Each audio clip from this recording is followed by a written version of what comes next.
Hello everyone, this is Debbie Evans, author of The Secret Adventures of Rolo, and here is Rolo, and today we're going to read to you the prologue of the fifth book in the series, The Secret Adventures of Rolo, Book 5, Phoenix and the Dragonling.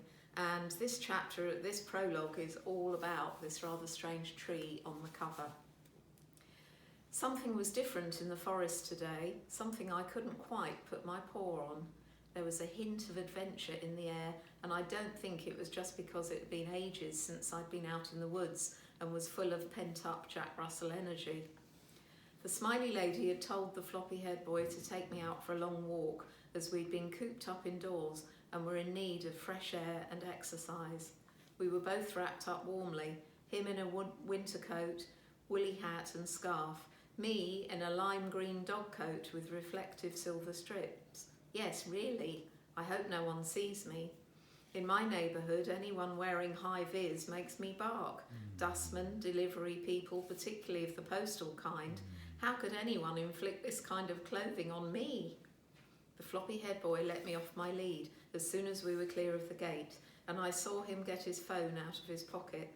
I hung back for a bit and then ducked under the bushes once I heard him talking to one of his friends, knowing he would be distracted. It's one thing getting him to take the family dog out for a walk, it's quite another to expect him to supervise.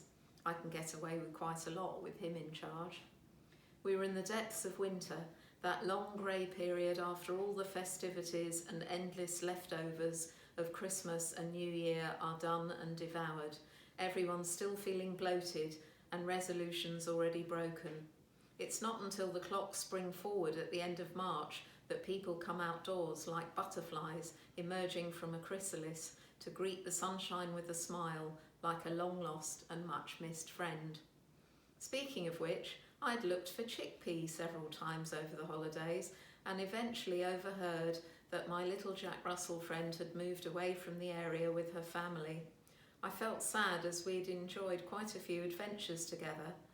There were new dogs in the neighbourhood, however, puppies to be trained and new friends to be made. This would be easier when the weather improved. My winter walks with the smiley lady had been mainly on the lead, confined to wet pavements, passing shop windows and hurriedly walking on proper paths, less muddy and consequently less exciting. Dark afternoons and damp dreariness, nothing exciting to sniff and all rather dull. I had met up with a few of my friends and we conveyed the same messages of boredom to each other. Urban walks on short leads and no excitement seemed to be a common complaint around here. Lots of snuggling on the sofa though, that was a bonus. So it had been a while since I'd inhaled the woodland scent or had the opportunity to visit the Athelstan tree. As I scampered along, I saw no sign of new life in the forest as yet. No green shoots peeping up through the undergrowth, and even the birds were silent, perhaps still far away on their winter holidays in the warm sunshine of another country. The remnants of last autumn's leaf fall lay like a deep pile carpet on the forest floor, sodden from all the rain which had pounded the ground over the last few months.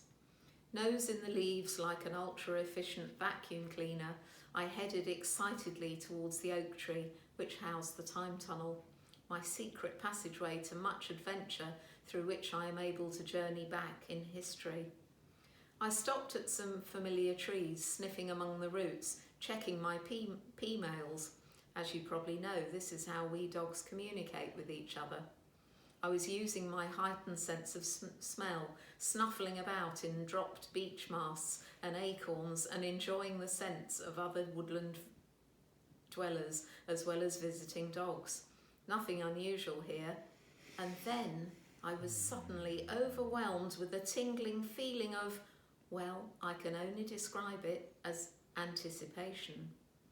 In that familiar clearing deep within the wood, I stopped at the foot of a different oak tree. I raised my leg and then noticed a big misshapen lump on the side of the tree, looking a bit like a swollen tummy. It was huge and rounded and the bark was knobbly. I'd never seen anything like it. I stopped in my tracks balancing on 3 legs, and then lowered my back leg without marking the tree, staring in confusion at this unusual sight. I hadn't noticed this tree on my previous visits. Athelstan's voice rang out from his nearby trunk. "I've missed you, little pup. What on earth is that you're wearing?"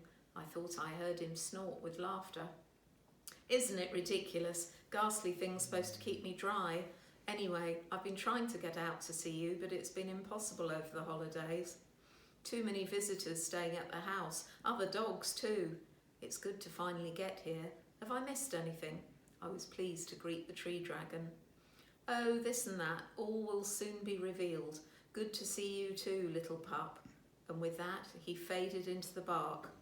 All was silent again in the forest. I hadn't even mentioned the bumpy tree. I sniffed all the way around it again, my need to wee on the roots quite forgotten. Then I started to shiver as my paws sank deep in the wet leaf carpet. Don't think I was cold as such. This was my natural terrier shake, but a peculiar feeling came over me. Was it something to do with this very unusual tree? "Rolo! Rolo!" The floppy-haired boy's anxious call was getting nearer. I can't explain why, but my instinct told me I didn't want him to see this tree, and so I quickly crouched low on my tummy and wriggled away from it through the undergrowth to greet him as far away as I could get and thus deflect him. Being short-legged, this involved me getting very wet and muddy on my underside, and the hideous green coat was splattered with what I thought was an improving pattern of brown splodges. "Ah, there you are, Rolo. Yuck, you're all wet. What have you been up to?" My young master clipped my lead onto my harness and wiped his muddy hands on his jeans to blend in with the paw marks I'd just made there. I trotted willingly alongside him in the direction he had just come, away from the curious-looking tree, without so much as a backward glance. I could feel Athelstan's eyes boring into the back of my head, even though he had blended into the bark of the tree trunk. I wondered what this was all about and mulled it over on the way home without stopping too much along the way. The floppy-haired boy was talking to me. Although I couldn't communicate with him, I do understand every word he says. For some reason, I can communicate with some humans on my time-travelling adventures, but not in real time, and certainly not with my people, although they may think they understand me. "Rolo, the last time we came into this forest, I could have sworn I saw you flying through the air, looking very much like a small dragon." I mentioned this to my school friends, and they thought I must have been seeing things, perhaps imagining, because of the medicine I'd been taking for my chesty cough, but I'm not so sure. Do you have a secret, Rolo? What if you really could fly like a dragon? What adventures might you have? Luckily, the floppy-haired boy wasn't expecting an answer. He took a little biscuit from his jeans pocket and gave it to me, bending down to ruffle my ears the way I liked. "Oh, floppy-haired boy, if only you knew," I thought to myself. I gently took the treat with my teeth and trotted along companionably at his side as he fell silent. Soon enough, we were home. "Straight into the bath with you," greeted the smiley lady at the front door.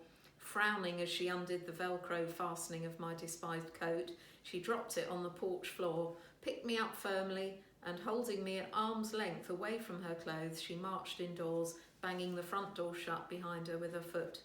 She plonked me in the utility room sink full of warm, soapy water before you could say Jack Russell, and reached for an apron from the hook on the door. From the refuge of the pleasantly warm and cleansing bubbles, I could hear the floppy-haired boy open the fridge door, and I barked once to remind him to shut it before it started beeping. I received a mouthful of soapy suds for my trouble. Then the plug was pulled out, the dirty water disappeared, and I was plonked on the draining board to be briskly towel-dried and vigorously brushed. I didn't dare resist. "Rather in the bristles than on my carpet," I could hear the smiley lady saying as she worked away with the brush. She wasn't smiling. I stood meekly submitting to her ministrations, and then shook all the excess water off, covering everything in range, including her, and she stepped back, holding up the towel like a shield, smile restored. "Oh, Rolo," and she planted a kiss on the top of my wet head. I was carried into the lounge, wrapped in the towel like a swaddled baby and told to sit on it in front of the fire to dry. Fine by me, I wasn't going to move, my favourite spot. When the smiley lady left the room, the floppy-haired boy appeared and stealthily slipped me a biscuit, not one of my doggy ones, but a homemade shortbread from the tin. I settled down, basking in the warmth of the fire to dry, and dropped off to sleep, wondering about the strange bump on the trunk of the tree as I licked the telltale biscuit crumbs from my lips. As I rested my eyes, I heard voices from the kitchen. The floppy-haired boy was talking about government posters during the Second World War. "Dig for victory," I heard him say. "Yes, that's a famous one," the smiley lady replied, and added, "Ordinary people were reminded not to gossip in the street or on public transport. Careless talk costs lives," and "loose lips sink ships" were popular slogans because you never knew who might be listening to idle chit-chat. "Oh yes, the walls have owls" is another one, the floppy-haired boy added. Or at least, that's what it sounded like to me.